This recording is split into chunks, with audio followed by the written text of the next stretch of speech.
Imagine for a moment a conversation unfolding. Not just any conversation, but one where opinions clash, where beliefs stand in opposition. Perhaps it's a family discussion around the dinner table, a meeting at work, or even an exchange in the public square.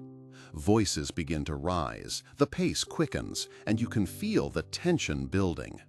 Each person seems to be marshaling their facts, not to truly understand the other, but to deliver the knockout blow, to declare themselves the victor in this intellectual contest.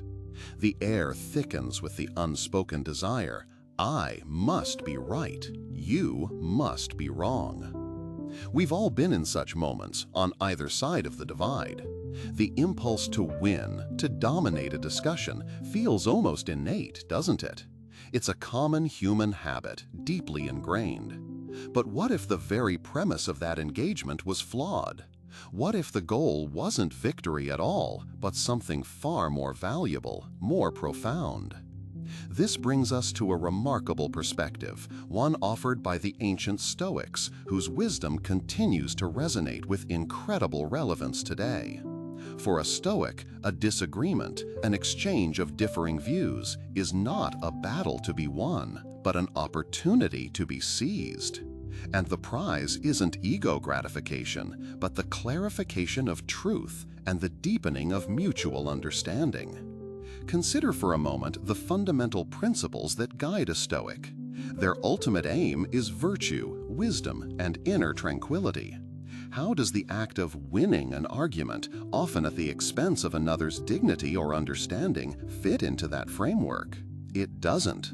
Pride, ego, the relentless need to be perceived as right, these are precisely the external attachments and internal disturbances that Stoicism teaches us to detach from. They cloud judgment, obstruct true listening, and ultimately prevent us from genuinely pursuing wisdom. A Stoic approaches a disagreement with a profound humility. They understand that their own perception of truth might be incomplete, perhaps even flawed. Marcus Aurelius, the philosopher-emperor, famously wrote, "If someone can prove to me that I am mistaken or doing wrong, I will gladly change, for I seek the truth by which no one was ever truly harmed." This isn't weakness, it is a remarkable strength. It takes immense self-awareness and control to willingly put your own opinions on the chopping block, ready to be refined or even discarded if a more logical or truthful perspective emerges. So, how does a Stoic debate, if that word even adequately captures their approach? Firstly, they listen, truly listen. Not to formulate their counter-argument while the other person is still speaking, but to genuinely grasp the essence of what is being communicated. They might ask clarifying questions, not to trap, but to ensure they understand the other's position fully. Could you elaborate on that point? What precisely do you mean by that term? This active, empathetic listening shifts the dynamic from confrontation to collaboration. Secondly, they focus on reason and logic, not emotion. When emotions flare, frustration, anger, defensiveness, the Stoic remains anchored. They recognize that their own emotional responses are within their control, and the other person's emotions are not.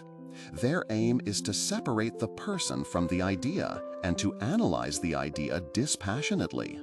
The goal is to follow the argument wherever it leads, guided by logic, even if it leads to a conclusion different from their initial stance.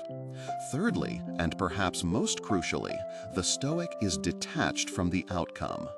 Their inner peace, their eudaimonia, or flourishing, is not contingent on winning the debate. If their interlocutor remains unconvinced or even becomes agitated, the Stoic's tranquility remains undisturbed. They have done their part.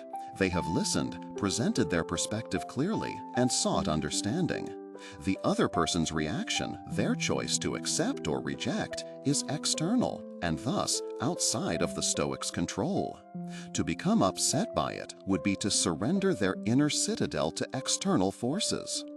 This isn't about passive agreement or avoidance of difficult conversations.